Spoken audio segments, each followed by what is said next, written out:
देखिए, आपका कल जो टीपीए में पढ़ाया जा रहा था सेक्शन 25 पढ़ाया गया था, और 25 से आपका दृष्टांत भी क्वेश्चन बनता है। और आपका ये माने धारा 25 से क्वेश्चन बनने का चांस रहता है। अब आइए, जो धारा आपका 26 से लेकर और 29 तक के जो बीच की धाराएं हैं, सबसे पहले उसके बारे में कंसेप्ट क्लियर करिए, और प्री में ही ज़्यादा क्वेश्चन बनता है। वैसे प्री में इधर से हम बता दें, एक क्वेश्चन आपका निश्चित तौर पे बनता है। यानी कि धारा 34 तक जो ये अब पढ़ाया जाएगा, संपत्ति अंतरण अधिनियम 1882 में आपका धारा आपका 26 से लेकर 34 तक, ये धारा याद करिएगा प्री के लिए ज़्यादा पूछी जाती है। भाई पहले एकदम कंसेप्ट क्लियर रखिए, और इसी कंसेप्ट में आपका 2-3 क्वेश्चन कवर भी हो जाएगा। जो कंडीशन या शर्त होती है, उसको हम दो भागों में अब बांट रहे हैं। यानी कि जो शर्त होती है वह दो भागों में बांट रहे हैं। एक कंडीशन प्रेसिडेंट। कंडीशन प्रेसिडेंट का मतलब होता है पूर्ववर्ती शर्त। पूर्ववर्ती शर्त का मतलब ये हुआ कि पहले शर्त का पालन करिए और तब आपको संपत्ति मिलेगी, हक मिलेगा या हित मिलेगा।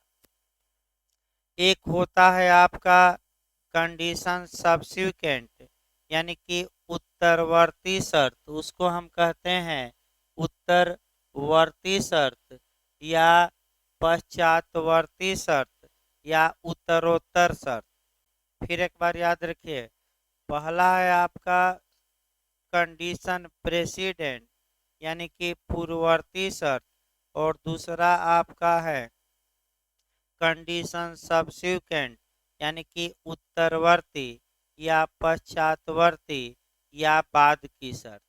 जो पश्चातवर्ती शर्त होती है, उसमें ये दिमाग में अच्छे से बैठाना है कि हित पहले मिल जाता है, और अगर शर्त का आपने पालन किया, यानी कि शर्त का उल्लंघन किया, तो ऐसी दशा में आपको जो हित मिला है वह छिन जाता है। फिर एक बार याद रखें, तो जो पूर्ववर्ती शर्त के बारे में प्रावधान हम देखेंगे, अभी उदाहरण भी बताएंगे एक एक करके, तब आपका बैरक शुरू होगा। ये आपका 26 में है, और पश्चातवर्ती शर्त के बारे में प्रावधान शुद्ध रूप से किस में है? 29। तो पहले तो सेक्शन पकड़िए। टीपीए की धारा 26 में पूर्ववर्ती शर्त दी गई है, जबकि 29 में पश्चातवर्ती शर्त। पहले समझ लीजिए, पूर्ववर्ती शर्त में पहले शर्त का पालन करना है, यानी कि पहले शर्त का क्या करना पड़ता है? पालन। और तब किसी संपत्ति में हित मिलता है, इंटरेस्ट मिलता है। तो पूर्ववर्ती शर्त में पहले शर्त का पालन करिए और तब आपको संपत्ति में हित मिलेगा। अतः इसे जो कंपटीशन में आएगा, हित के निहित होने का सिद्धांत, हित के वेस्टेड होने का सिद्धांत कहते हैं। तो पहला क्वेश्चन आपका आया कि हित के निहित होने का सिद्धांत किस सेक्शन में समाहित है? तो वह सेक्शन कौन मार्क कराएंगे टीपीए का? 26। दूसरा जो क्वेश्चन अच्छा बनता है कि पूर्ववर्ती शर्त का पालन आपका कह सकते हैं कि सारतः किया जाना रहता है कि अक्षरतः किया जाना रहता है। तो पूर्ववर्ती शर्त का पालन आपका कैसे किया जाना है? सारतः। दूसरा क्वेश्चन आपका आया, सारतः का मतलब ये हुआ, अभी हम बताएंगे उदाहरण।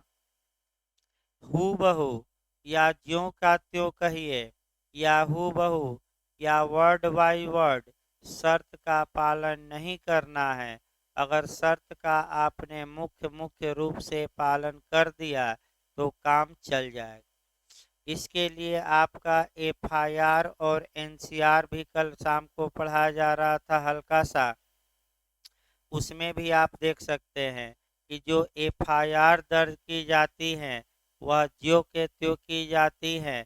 ज्यों का त्यों का मतलब वर्ड वाइज अक्षरशः की जाती हैं, लेकिन जो एनसीआर दर्ज होती है वह अक्षरशः नहीं बल्कि उसका क्या कैसे दर्ज किया जाता है सार्थक, उसी तर्ज पर याद रखिए। पूर्ववर्ती शर्त का पालन कैसे करना पड़ता है सार्थक, और पश्चातवर्ती शर्त का कैसे करना है सार्थक न बताइएगा। अब कैसे करना है अक्षरशः, यानी कि अक्षरशः मने वर्ड बाय वर्ड। पूर्ववर्ती शर्त के पालन करने पर क्या होता है, हित मिलता है कि समाप्त होता है, मैं क्या बताया, हित मिलता है। और पश्चातवर्ती शर्त में आपका हित क्या हो जाता है, समाप्त। हित क्या हो जाएगा, समाप्त। अब जहाँ तक धारा 26 की बात है, फिर एक बार अगला कॉन्सेप्ट बनाइए जो आपका उत्तराखंड में भी पूछा गया है, कई बार यूपी में भी। डॉक्ट्रिन ऑफ साइप्रस का सिद्धांत, यथाशाक्य सामीप्यता का सिद्धांत, निकटता का सिद्धांत आपका किस धारा में है। इंग्लिश वर्जन याद रखिएगा, डॉक्ट्रिन ऑफ साइप्रस। तो पहले तो साइप्रस समझिए कि होता क्या है, और तब आपका, अभी धारा नहीं शुरू हुई, अभी कॉन्सेप्ट बनाया जा रहा है, ये नहीं कहेगा कि धारा शुरू हो गई। अभी ये सभी धाराओं का क्या बनाया जा रहा है, कॉन्सेप्ट। डॉक्ट्रिन ऑफ साइप्रस का मतलब ये हुआ मिलता जुलता कार्य। साम्य में भी हमने बताया था कि साम्य में भी है, साम्यदायित्व की पूर्ति का आशय अधिरोपित करता है। इसका मतलब ये हुआ कि अगर किसी व्यक्ति पर कोई लाइबिलिटी दी गई है और वह हूबहू तो पूरा नहीं करता, लेकिन उससे मिलता जुलता क्या कर देता है, कार्य, तो ये मान लेता है साम्य कि उसने अपने दायित्व की क्या कर ली है, पूर्ति। उसी प्रकार थोड़ा साइप्रस शब्द समझिए। डॉक्ट्रिन ऑफ साइप्रस शब्द पूछा भी जाता है, बिहार जे में ये आया कि यथा सामीप्य का सिद्धांत, निकटता का सिद्धांत, इंग्लिश वर्जन जरूर याद रखें। डॉक्ट्रिन ऑफ साइप्रस मुस्लिम विधि में किस में आता है, दान में आता है कि विवाह में, कि विवाह विच्छेद में, कि वक्फ में। तो यह सिद्धांत वक्फ में लागू होता है और आपका न्यास में भी। तो एक उदाहरण मैं साइप्रस का वक्फ से बता रहा हूँ, मुस्लिम विध से बता रहा हूँ, और प्रयास करिए कि एक उदाहरण से सारतः शब्द समझिए। यथा सामीप्य, ध्यान से देखिए भाई। देखिए आपका मान लीजिए कि एक मकान है और उससे वक्फ बनाया गया, और ये हुआ कि इससे बूढ़े लोगों की शिक्षा दी जाएगी, यानी कि इस मकान से जो किराया आएगा वह बूढ़े लोगों के शिक्षा में खर्च होगा। तो मुख्य उद्देश्य आपका शिक्षा है। सभी बूढ़े लोग पास हो गए, यानी कि पप्पू जो बूढ़ा था पास हो गया, यानी कि सभी बूढ़े जब पढ़ लिए, तो ये जो अगर आपका पैसा है अगर बच्चों की शिक्षा में लगा दिया जाए तो इसी को कहते हैं मिलता जुलता कार्य। यानी कि उद्देश्य वही है कि शिक्षा दी जाए। भाई बड़े जब पढ़ लिए तो अब किसकी शिक्षा में वह पैसा लगाया जाए, आपका बच्चों के, तो इसी को कहते हैं मिलता जुलता कार्य। और लेकिन इंग्लिश में हम क्या कहते हैं, डॉक्ट्रिन ऑफ साइप्रस। तो जो पूर्ववर्ती शर्त रहती हैं हूबहू पालन नहीं करना है, आपका सारतः पालन करना है।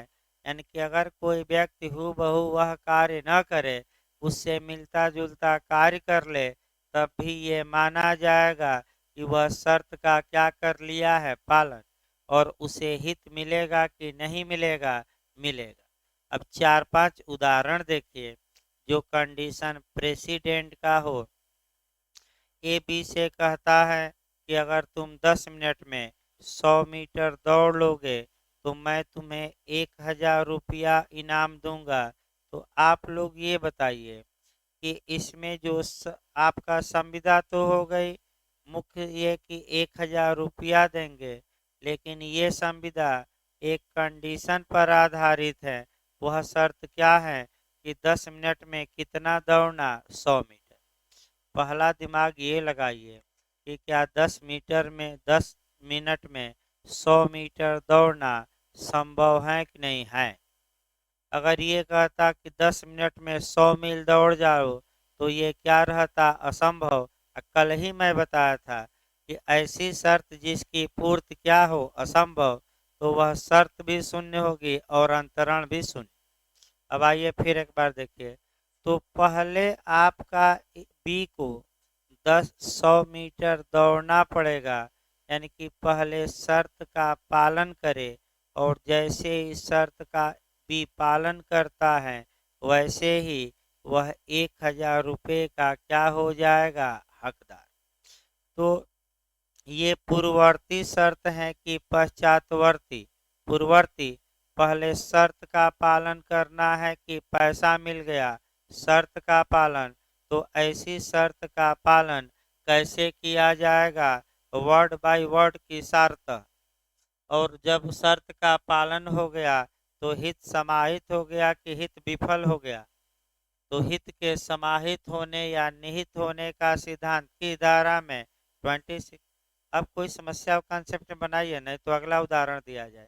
भाई अगर कोई कॉन्सेप्ट में दिक्कत हो तो बताइए, क्योंकि बेरेक्ट में ज़्यादा समस्या नहीं है, समस्या आपका कॉन्सेप्चुअल क्वेश्चन में ही है। दूसरा देखिए उदाहरण, और कई बार मैं दूसरा उदाहरण बताया हूँ, फिर मैं वही उदाहरण रिपीट कर रहा हूँ कंडीशन प्रेसिडेंट पर। आपका फिर देखिए, एक व्यक्ति है, भाई उदाहरण बना के चला जाए। एक व्यक्ति है और ये घोषणा करता है, यानी कि समाज में घोषणा करता है कि ये तालाब है, इसमें मगरमच्छ भरे हैं, और जो व्यक्ति फिर एक बार बिहार का क्वेश्चन आई है, जो व्यक्ति इस तालाब को तैर कर पार कर जाएगा उसे मैं 5 लाख रुपया इनाम दूंगा। ये घोषणा कौन करता है, प्रस्ताव कौन करता है, ए। अब बिहार ने देखिए कैसे इस पर क्वेश्चन बनाया भाई। ये जो प्रपोजल है ये आपका एक व्यक्ति को किया गया है कि पूरे समाज को, बताइए। तो क्या कहा जाएगा इसे, व्यक्तिगत प्रस्थापना की लोक प्रस्थापना, यानी कि पब्लिक ऑफर की पर्सनल ऑफर। यही बिहार ने बनाया, ऐसा उदाहरण दे दिया और पूछा कि ये कौन सा ऑफर है, कौन सा प्रपोजल है, कौन सा प्रस्ताव है। तो आप लोग खुद बता रहे हैं कि एक व्यक्ति को नहीं, जो सबको किया गया है। लेकिन फिर एक बार याद रखें, जो सामान्य प्रस्थापना होती हैं या लोक प्रस्थापना होती हैं जो सबको की जाती हैं, लेकिन संविदा सबसे नहीं होती। संविदा उसी से होती है, कॉन्ट्रैक्ट उससे होता है जो कंडीशन को फुलफिल करे, जो प्रस्थापना की शर्तों को क्या करे, स्वीकार। तो आइए मान लीजिए भाई अनाउंस किया जा रहा है 5 दिन से पूरा हजारों की भीड़ लगी है और किसी की हिम्मत ही, हाँ, ये कहा है कि जो इस तालाब को तैर कर पार करेगा उसे मैं कितना दूंगा, 5 लाख। तो पहला दिमाग ये लगाइए कि ये पूर्ववर्ती शर्त है कि पश्चातवर्ती। पूर्ववर्ती, क्योंकि पहले तालाब को तैर कर पार करिए और तब आपको हित मिलेगा कितने का, 5 लाख का। तो पहले पैसा मिलेगा कि पहले शर्त पालन। तो ऐसी शर्त क्या कहलाएगी, कंडीशन प्रेसिडेंट। और जैसे ही शर्त का पालन हो जाएगा ये 5 लाख रुपया शर्त के पालन करने वाले को मिलेगा। तो इसको कहते हैं हित के निहित होने का सिद्धांत। विफल न कह दीजिएगा, ये क्वेश्चन आ चुका है। कौन सा सिद्धांत, हित के निहित होने। अब आगे बढ़िए इसको। सभी लोग आपका कह सकते हैं कि किनारे पर खड़े हैं, माहौल गर्म है, सब लोग शांत हैं कि अब क्या हो, अब क्या हो। मगरमच्छ कूद रहे हैं पानी में कि कोई आए तो हम क्या करें, अपने जबड़े में दबोच लें। तब तक अचानक कोई देख देख भी नहीं पाता, पलक झपकते जिसे कहा जाता है, पलक झपकते आपका भी जो होता है, ये छपाक से आवाज आती है तालाब में। यानी कि छपाक से समझ रहे हैं ना, छपाक फिल्म नहीं, छपाक से मतलब कि पानी में कोई गिरा, इसकी आवाज आई। लोग एक टक देखते हैं ये कौन गिरा, कौन गिरा, तो पता लगा कि कौन गिरा, भी। अब भी जान बच मरता क्या न करता, कहा जाता है ना कि मरने वाला पूरा प्रयास करता है अपने को बचाने के लिए, तो भी पूरा प्रयास किया और किसी तरह कभी डूब के कभी ऊपर आके मगरमच्छों से बचते हुए पप्पू पास हो गया। यानी कि तालाब को क्या किया, इधर से पार। अब जब इधर निकल गया, मगरमच्छ बेचारे कुछ नहीं उखाड़ पाए, यानी कि कुछ बिगाड़ नहीं पाए। तो बताइए, अब चाहे डूब के तैरा हो या 2 बूंद पानी पी के तैरा हो, शर्त का पालन कर दिया कि नहीं गिरते पड़ते। तो भले अक्षरशः न किया हो, लेकिन गिरते पड़ते कर ही दिया। इसी को डॉक्टर नाम साइप्रस कहते हैं कि किसी तरह पप्पू पास हो गया, सार्थक पालन कर दिया, तो जैसे ही तैर कर पार किया, बताइए कितने लाख का हकदार हो गया। अब जो ये मोदी मीडिया और अखिलेश मीडिया और आपका जो मीडिया वाले आ गए, यानी कि मीडिया वाले आप नहीं खोज पाएंगे, लेकिन मीडिया वाले खोल देंगे। मीडिया वाले आए, अब लगे पूछने भी से कि ये काम तुमने कैसे कर दिया, इतना बहादुरी का। हजारों लोग थे, किसी की हिम्मत नहीं की, बेचारा शांत था। उसको तो मार माने कह सकते हैं कि शाक लग गया था कि मैं ये कार्य कर चुका। तब तक उसकी जो वाइफ थी, एक बीच में एंट्री करा जाए दूसरे की तब तक उसकी वाइफ आई और कही कि ये निकम्मा कहाँ किया है कुछ, आपका ये निकम्मा कहाँ कुछ करता है। दिन भर आपका व्हाट्सएप, फेसबुक और मोबाइल चलाते रहता है, इसका कोई कुछ काम ही नहीं है। तो ये खड़ा था तो मैं इसके पीछे खड़ी थी और मैं ही अचानक इसको क्या दी, धक्का दी। और धक्का इसलिए दी कि ये निकम्मा मर जाता तो भाई इसके नाम बीमा है, लाइफ LIC है, 5 लाख का बीमा हम ये कराया है, वो पैसा मिल जाता और जिंदा बच जाता तो दोनों हाथ में लड्डू, बीमा का भी धन और ये 5 लाख इनाम का क्या हो गया। ये शुद्ध रूप से जो शर्त हमने बताया, उदाहरण न समझिए, ये जो शर्त है शुद्ध, अन्यथा ना लीजिएगा भाई इस उदाहरण को, ये उदाहरण के रूप में लीजिए, दिल पर ना लीजिए, मैं फिर कह रहा हूँ ये नहीं कि कोई ये समझे कि सर उदाहरण हम ही पर दे रहे हैं। तो उदाहरण सार्वजनिक दिया जा रहा है, किसी के माने भावनाओं को ठेस पहुंचाने का इरादा नहीं। अगला देखिए, आगे बढ़ाया जाए तब धारा शुरू किया जाए भाई। ऐसी दशा में आपका जो ये शर्त पालन किया गया, ये कंडीशन प्रेसिडेंट थी, सार्थक पालन ही पर्याप्त है। और जैसे ही पालन किया, आपका इनाम का हकदार हो गया भी कितने लाख का, 5 लाख। अब ये तो पूर्ववर्ती शर्त पर थोड़ा बताया गया, अब बताना डायरेक्ट आसान हो जाएगा। अब आइए देखा जाए पश्चातवर्ती शर्त या कंडीशन सब्सिक्वेंट या उत्तरवर्ती शर्त भी कहा जाता है, या बाद वाली शर्त। बाद वाली शर्त में ये होता है कि हित पहले दे दिया जाता है, याद रखिए, यानी कि पैसा पहले दिया गया, उसके बाद शर्त लगाई जाती है कि अगर इस शर्त का उल्लंघन करोगे तो ये जो पैसा या धन है, संपत्ति तुमसे छीन जाएगी। चूंकि पश्चातवर्ती शर्त में हित निष्फल हो जाता है, हित विफल हो जाता है, अतः कानून स्ट्रिक्ट है, कठोर है और ये कहता है कि पश्चातवर्ती शर्त का पालन सारतः नहीं, कैसे करना पड़ेगा, अक्षरशः। क्योंकि जो हित मिला है वह हित क्या होगा, छिन जाएगा। और इसी को कहते हैं धारा 27 में पिछली बार उत्तराखंड भी पूछा, डॉक्ट्रिन ऑफ एक्सेलरेशन का सिद्धांत यानी कि त्वरण का सिद्धांत, त्वरितता का सिद्धांत, शीघ्रता का सिद्धांत रट कर जाइए। डॉक्ट्रिन ऑफ साइप्रस पूछे तो 26, डॉक्ट्रिन ऑफ एक्सेलरेशन पूछे तो 27। एक्सेलरेशन एक बता जाए भाई क्या है, देखिए ध्यान से, इस पर भी पहले एक उदाहरण देखिए। ये एक व्यक्ति है, अपनी पुत्री की शादी वी से करता है, यानी कि पुत्री बना लिया जाए।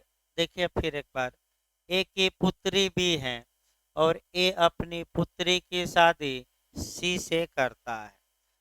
और आप क्या कह सकते हैं कि सी को यानी कि दामाद जी को, या सी क्या कहलाएंगे, आप समझ रहे हैं कि नहीं दामाद जी? हाँ, किसको कहा जाता है? बड़े खतरनाक होते हैं दामाद जी। तो जो दामाद जी होते हैं, अगर घर पर आ गए तो बहुत आवा भगत की जाती है, ये एक नंबर वाले होते हैं। माने अगर दामाद जी आ गए तो देखिए कितना सेवा भाव होगा, ये खाइए वो खाइए, और दामाद जी ना नुकुर करेंगे कि नहीं खाएंगे नहीं खाएंगे, और जैसे ही घर वाले इधर जाएंगे क्या करेंगे तुरंत। तो ये बहुत खतरनाक होते हैं भाई। देखिए अब आगे देखिए, थोड़ा दामाद जी पर ही उदाहरण सटीक रहेगा। उदाहरण ऐसा चुना जाए कि भाई उबन ना हो थोड़ा। देखिए मान लीजिए कि ए ने अपनी पुत्री बी का विवाह सी से किया और विवाह के समय एक फ्लैट दिया, सी को क्या दिया, दे भी रहे हैं लोग, इसमें कोई शक नहीं है भाई कि हमारी लड़की अपना सुखी रहे, और इसीलिए लड़कियों को लोग आपका जितना लगभग हिस्सा घर में है मैंने उसका बनता है, लगभग दहेज में उतना दे रहे हैं लोग, इसमें कोई ये नहीं है। मैंने काफ़ी लोग खर्चा कर रहे हैं, तो अलग बात है भाई, सामाजिक बात है, उससे हमें ज़्यादा मतलब नहीं है। फ्लैट दिया, लेकिन लेकिन लगाइए, लेकिन ए ने एक शर्त लगाई, और शर्त ये लगाई कि हे सी, जब अगर तुम हमारे बिटिया को तलाक दोगे, यानी कि तलाक नहीं, डाइवोर्स दोगे, यानी कि अगर तुम हमें हमारी बिटिया से विवाह विच्छेद करोगे, तो ये जो फ्लैटवा था यानी कि फ्लैट था, ये तुमसे तुरंत क्या होगा, छिन जाएगा, और छीन कर किस में निहित हो जाएगा, हमारी बिटिया में, यानी कि ये फ्लैट तुमसे छिन जाएगा, और छीन को किसको चला जाएगा, हमारी बिटिया को। तो अब बताइए, अब तीन चार आप नियम इसमें जोड़िए। आपका पश्चातवर्ती शर्त में पहले हित मिलता है कि विफल होता है, मिल गया, और जैसे इस शर्त का उल्लंघन किया गया, हित मिला कि समाप्त हो गया, समाप्त। तो पश्चात धारा 29, अब धारावाहिक चलिए, धारा 29 में हित के निष्फल होने, हित के विफल होने का सिद्धांत है।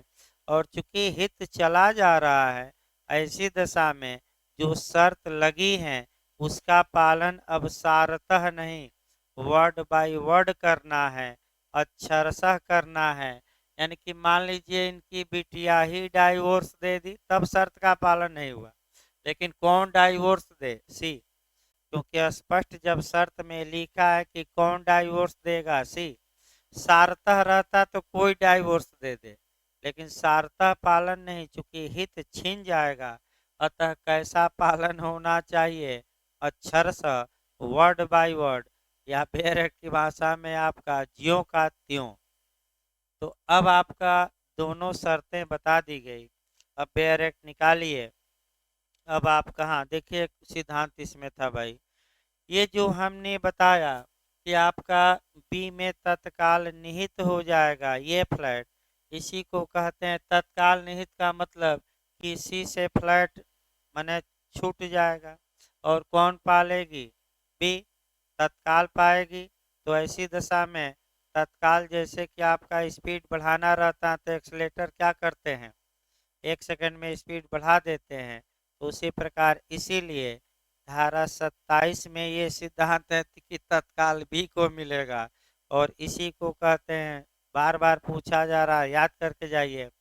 त्वरण का सिद्धांत, शीघ्रता का सिद्धांत, जल्दी का सिद्धांत, आपका कह सकते हैं, या त्वरितता का सिद्धांत आपका किस धारा में है?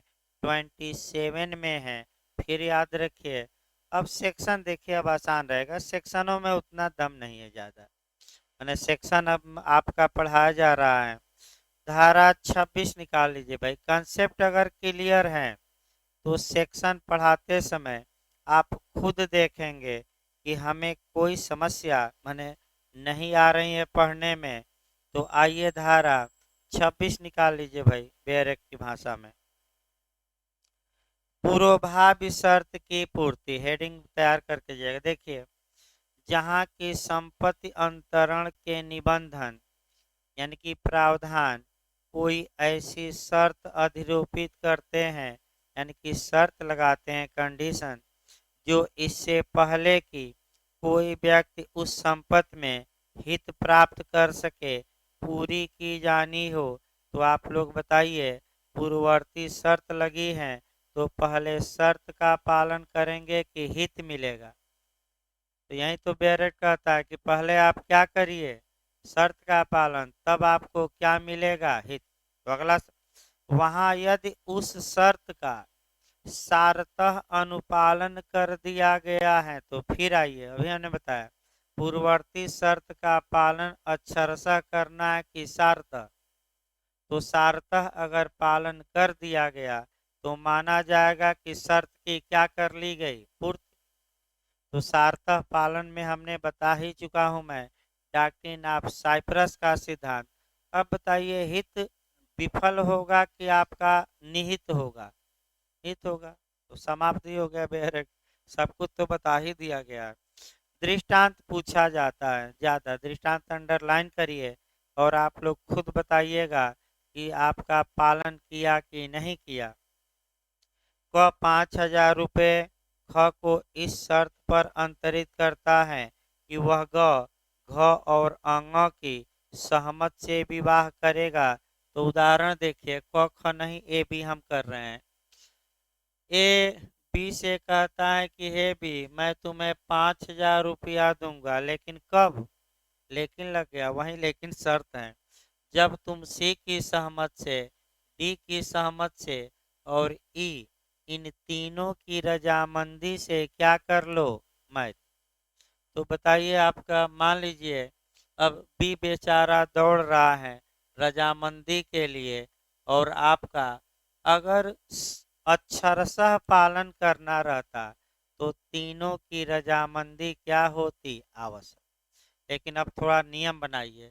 इसी बीच सी मर जाता है, अभी रजामंदी मिली नहीं, और बी ने डी और ई से रजामंदी लेकर विवाह कर लिया। तो शर्त का पालन कर दिया कि नहीं कर दिया? शब्दशः नहीं किया, लेकिन सार्थः जितना संभव था उतना क्या किया? अगर ऋषि मर गया है तो क्या आकाश में और स्वर्ग और नरक में जाकर आपका मैंने अनुमति मांगे या सहमत ले? नहीं। मान लीजिए सी पागल हो गया तो सी सहमत देने के क्या हो गया? अक्षम। तो किससे सहमत ले ले? तो सारतः पालन हो गया कि नहीं? हो गया। अब यही बेयरक का पूरा वाक्य देखिए, खुद ही अब आप लोग बता रहे हैं, बेयरक हमें केवल बता देना। देखिए, क 5,000 रुपये ख को इस शर्त पर अंतरित करता है कि वह ग घ और अंग की सहमत से विवाह करेगा। अंग की मृत्यु हो जाती है, यानी कि इस उदाहरण में आपका ई की मृत्यु कराया है, लेकिन हमने किसकी करा दी है? सी की।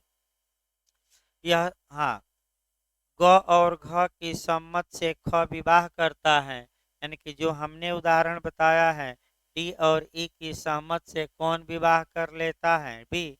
तो शर्त का सारता अनुपालन हो गया कि नहीं? जैसे विवाह करता है सहमत लेकर, अब ए से 5,000 रुपया पाने का कौन हकदार हो जाएगा? बी। दूसरा दृष्टांत देखिए, क 5,000 रुपये ख को इस शर्त पर अंतरित करता है कि वह ग घ और अंग की सहमत से विवाह करेगा। ग घ और अंग की सहमत के बिना ख विवाह करता है, लेकिन विवाह के बाद आपका सहमत पाता है, तो बताइए शर्त क्या लगी थी? विवाह के पहले रजामंदी पाओ कि विवाह करने के बाद? तो पहले पाना ही पड़ेगा, भले एक मर जाए तो दो ही से पाइए। आप विवाह करने के बाद जा रहे हैं सहमत लेने, सहमत पा रहे हैं, तो ये वैध नहीं होगा, माना जाएगा कि पूर्ववर्ती शर्त का आपने पालन नहीं किया। तो कोई समस्या हो तो बताइए भाई, नहीं तो आगे बढ़ा जाए। अब आइए, सिद्धांत आपका 26 का बता ही दिया गया है। अब आइए 27। 27 में बता ही चुका हूँ, डॉक्ट्रिन ऑफ एक्सलरेशन, त्वरितता का सिद्धांत, शीघ्रता का सिद्धांत, त्वरण का सिद्धांत। डॉक्ट्रिन ऑफ एक्सलरेशन किस धारा में है? अभी उत्तराखंड में आया था 27। तो बताया ही गया है आपका, फिर बेरेक्टी बताना है। एक्सलरेशन में देखिए भाई, एक व्यक्ति को सशर्त अंतरण, ऐसे अंतरण के साथ जो पूर्विक बयान के निष्फल होने पर दूसरे व्यक्ति के पक्ष में हो जाएगा। यानी कि एक व्यक्ति को संपत्ति में हित दिया गया, शर्त लगा कर दिया गया कि यदि तुम्हारे पक्ष में जो संपत्ति का अंतरण किया गया है अगर विफल हो जाएगा तो दूसरे व्यक्ति को तत्काल ये संपत्ति क्या होगी? चली जाएगी। तो ऐसी दशा में भाई तत्काल चली जाएगी, यानी कि ए बी को संपत्ति देता है और ये कहता है कि अगर तुम यह कार्य करोगे तो ये संपत्ति तुमसे छिन जाएगी और किसको चली जाएगी तत्काल? सी को। तो अगर वह घटना या कार्य उस प्रकार से घट जाती है या बी कार्य कर देता है तो बी से संपत्ति अब क्या होगी? बचेगी कि छिनेगी? छिनेगी। और तत्काल, देर नहीं होगी, तत्काल किसको मिल जाएगी? सी को। तो तत्काल मिल जाती है तो कौन सा सिद्धांत हो गया? एक्सलरेशन। तत्काल मतलब अभी के अभी, फिर तत्काल पर एक बार आएगा। तत्काल मतलब अभी के अभी, अभी के अभी माने अर्जेंट, यानी कि समय नहीं लगेगा। अब जहाँ जहाँ कानून में अभी के अभी या तत्काल शब्द लिखे हों, एक क्वेश्चन वहाँ बनता है। और दो तीन उदाहरण मैं बता रहा हूँ, थोड़ा गौर से समझिएगा। एक तत्काल या अभी के अभी पर, अभी के अभी यानी कि तुरंत, याद रखिए। एक आपका फिल्म का उदाहरण बताया जाएगा ताकि थोड़ा दिमाग में बैठे। दूसरा उदाहरण सीआरपीसी की धारा 144 का हम अभी का अभी बताएंगे। तीसरा उदाहरण आईपीसी की धारा 94 का बताएंगे। और जो सबसे अच्छा उदाहरण है आईपीसी की धारा 390 लूट यानी कि राबरी का। अभी का अभी बहुत महत्वपूर्ण है ये सब। पहले अभी के अभी देखिए, आपका जो सिंघम फिल्म आई थी उसी में शब्द प्रसिद्ध हुआ अभी के अभी, यानी कि अभी के अभी माने तत्काल तुमको कहाँ पहुंचा देंगे? ऊपर, या तत्काल ये काम कर देंगे। तो ये तो फिल्म की बात हुई। अगर लोक न्यूसेंस का अर्जेंट मामला है, अभी हमने लोक न्यूसेंस भी सीपीसी में थोड़ा बहुत बताया था, यानी कि अगर लोगों के स्वास्थ्य पर, सुविधा पर, कुशलता पर तत्काल प्रभाव पड़ता हो तो इंतजार नहीं किया जाएगा, तत्काल सेक्शन लगाया जाएगा। कौन सा? सीआरपीसी का 144। और 5 या 5 से अधिक व्यक्तियों को एक जगह एकत्र होने से क्या किया जाएगा? रोका जाए। और कोरोना काल में तो ये जो सेक्शन है कई कई महीना चलता रहा। भीड़ भाड़ न लगाइए, हर एक पूरे राज्य में लगभग हर एक राज्य में कौन सा सेक्शन चलता रहा? आपका सीआरपीसी की धारा कौन चलती रही? 144। इसमें तमाम नियम हैं। किसी व्यक्ति को घर में बंद करके रखा जा सकता है, यानी कि कर्फ्यू लगाने का आदेश, यानी कि घर में रहिए, घर से बाहर न निकलिए, ये भी आदेश दिया जा सकता है। किस धारा में? सीआरपीसी की धारा 144।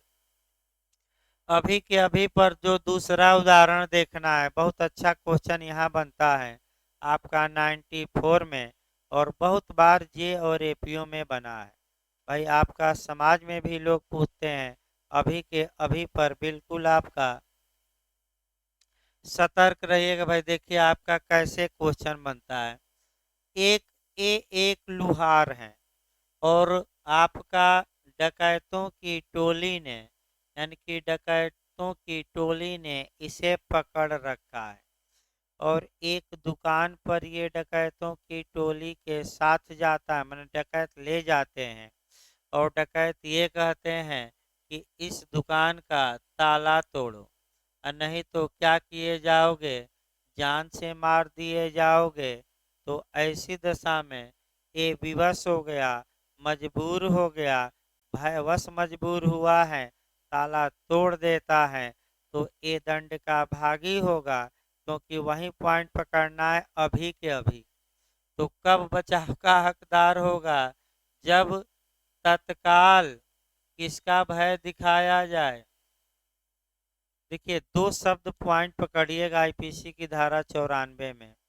अगर ये कहे कि मृत्युकारित कर दी जाएगी, तब लुहार को बचाव न दिलवाइएगा। अगर ये कहे ऑप्शन में कि तत्काल मृत्युकारित कर दी जाएगी यदि ताला नहीं तोड़ोगे, तब ताला तोड़ने के आपके लिए लुहार को बचाव दिलवा दीजिएगा, क्योंकि 94 का सिद्धांत है कि मेरे द्वारा मेरी इच्छा के विरुद्ध किया गया कार्य मेरा नहीं। तो आपका याद रखिएगा अभी कभी कहाँ शब्द, तो मृत्यु का भय नहीं, एक शब्द देखिएगा 94 में कौन सा। अब दूसरा देखिए आपका लूट में, यानी कि एक्सटॉर्शन या उद्यापन लूट में कन्वर्ट हो जाता है जब सब कुछ तत्काल तत्काल तत्काल किया जाए, यानी कि ए बी को दबोच लेता है, दबोच लेता है और कहता है कि पिस्टल सटा दिया है कनपट्टी पर, और कहता है कि तत्काल हम क्या करेंगे, जान तत्काल मृत्यु का भय दिखाया, और कहा कि जो ये तुम्हारे पॉकेट में पर्स है उसे अपने हाथ से निकालो और तत्काल हमें क्या करो दो। तो जब सब कुछ तत्काल तत्काल तत्काल होगा, तो वह जो उद्यापन या एक्सटॉर्शन का अपराध है वह किस में कन्वर्ट हो जाएगा, राबरी में, लूट में। तो तत्काल शब्द का महत्व बताया गया, और निश्चित रूप से यहाँ से आपको एक क्वेश्चन मिलता है तत्काल तत्काल में। तो फिर आपका बैक हो जाइए, धारा 27 ये कहती है कि एक व्यक्ति ने दूसरे को संपत्ति में हित दिया, शर्त लगाई और ये कहा कि अगर तुम्हारे पक्ष में किया गया अंतरण इस शर्त के कारण क्या हो जाता है, विफल, तो ये जो संपत्ति है ये किसी अन्य को तत्काल चली जाएगी। तो सबसे अच्छा उदाहरण मैं बताया था डाइवोर्स वाला। आइए 28 देखा जाए। देखिए इसमें आपका भाई दृष्टांत दिया गया है, दो भी आता है, देखिए दोनों दृष्टांत। क इस शर्त पर कि क की मृत्यु के पश्चात ख 3 मास के भीतर अमुक पट्टा निष्पादित कर देगा ख को, और यदि वह ऐसा करने में उपेक्षा करे तो ग को 500 रुपया अंतरित करता है। क के जीवन काल में ख की मृत्यु हो जाती है तो ग के पक्ष में जो व्यय होगा वह प्रभावी होगा, क्योंकि पूर्विक अंतरण अब क्या हो चुका है, विफल। ध्यान से देखिए भाई आपका ए बी से कहता है कि हे बी, मैं तुम्हें 500 रुपया दे दूंगा अगर तुम क्या करना, मैंने हमारी मृत्यु के कितने माह के अंदर, 3 माह के अंदर क्या निष्पादित कर देना ये पट्टा, और अगर तुम ऐसा नहीं करते हो तो ये पैसा किसको चला जाएगा, सी को। तो मान लीजिए ए जिंदा है और बी इसी समय मर गया, तो भाई जो पूर्विक हित था वह पूरी तरह अब क्या हो गया, विफल, क्योंकि बी जिंदा ही नहीं बचा, कि पट्टे का निष्पादन करे। तो जब पूर्विक हित विफल हो गया और शर्त ये लगी है कि पूर्विक हित के विफल होने पर किसी अन्य को प्रॉपर्टी जाएगी, तो इस उदाहरण में अब बी को नहीं मिलेगी, किसको मिल जाएगी? सी। अगला देखिए आपका धारा 27 से वही सिद्धांत बनता है भाई। आगे देखिए अब आपका देखा जाए धारा 28, इसमें जो मुख्य रूप से आएगा धारा 29 आती है, लेकिन फिर भी आपका एक एक लाइन कह सकते हैं कि देख लिया जाए। निकाल लीजिए धारा 28 भाई। परतर अंतरण का विनिर्दिष्ट घटना के घटित होने पर या न होने की शर्त पर आश्रित होना। यानी कि इसका मतलब ये हुआ कि जो बाद वाला अंतरण है, अगर वह किसी घटना के घटित होने या घटना के घटित न होने पर निर्भर करता है, तो ऐसी दशा में आपका घटना घट गई तभी बाद वाले को मिलेगा, या घटना के नहीं घटने पर है तो घटना नहीं घटेगी तब बाद वाले को मिलेगा। इसको छोड़ दीजिएगा, इस सेक्शन को छोड़ दीजिएगा, ये कोई मतलब नहीं, कभी पूछा नहीं गया है। अब आ जाइए कह सकते हैं कि सेक्शन 29, यहाँ से फिर क्वेश्चन बनता है उत्तरभाव्य शर्त की पूर्ति। तो उत्तरभाव्य शर्त की पूर्ति के बारे में, यानी कि उत्तरवर्ती शर्त पश्चातवर्ती शब्द के बारे में, उस शर्त के बारे में मैं पूरी तरह बता चुका हूँ। तो बताइए पश्चातवर्ती शर्त में हित पहले मिल जाता है, पहले हित मिल जाता है, शर्त का पालन करने पर हित निष्फल हो जाता है। तो धारा 29 में हित के निहित होने का सिद्धांत है कि हित के विफल होने का सिद्धांत। विफल, निहित नहीं, निहित किस में था? 26 में। अब जो उत्तरवर्ती शर्त है उसका जो पालन होगा सारतः करना रहता है कि अक्षरशः? अक्षरशः भाई आपका कैसे करना है? अक्षरशः। उत्तरवर्ती शर्त की पूर्ति अक्षरशः ही करनी पड़ेगी। ये किस सेक्शन में बताया गया है? 29। अब देखिए एक लाइन का धारा है पूर्वगामी अंतिम धारा द्वारा अनुज्ञात किस्म का परतर व्ययन प्रभावी, परतर मने बाद का, व्ययन प्रभावी नहीं हो सकता जब तक कि शर्त की पूर्ति यथावत नहीं हो जाती।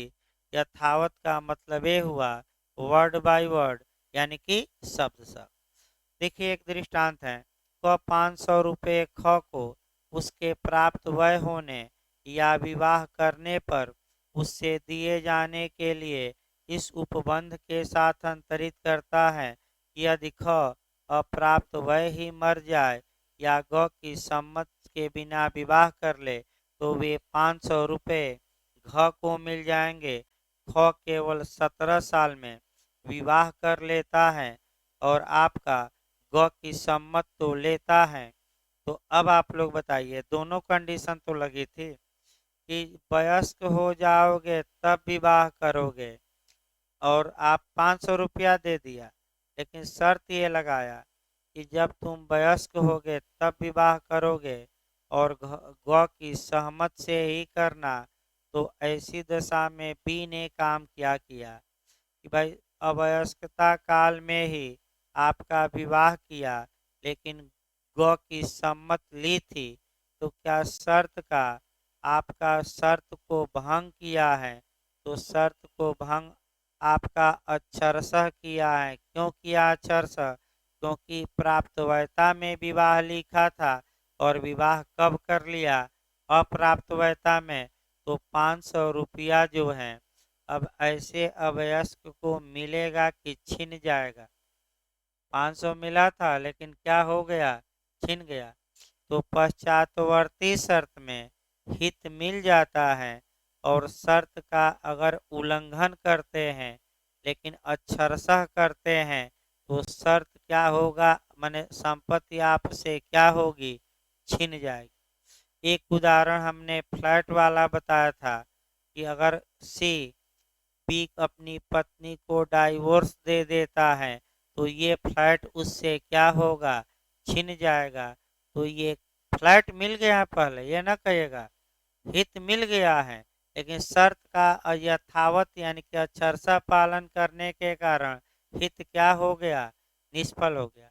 और धारा 27 भी हल्का सा याद रखना है कि ये कहा जा सकता है कि निष्फल होगा तो इनको मिलेगा, और नहीं लिखा है तो भाई बैक हो जाएगी संपत्ति। तो इस प्रकार आपका 29 समाप्त हो गई। परतर मैंने बाद में, परतर मैंने पश्चातवर्ती। देखिए फिर एक बार देखिए भाई, आपका परतर मतलब फिर एक बार उदाहरण समझिए।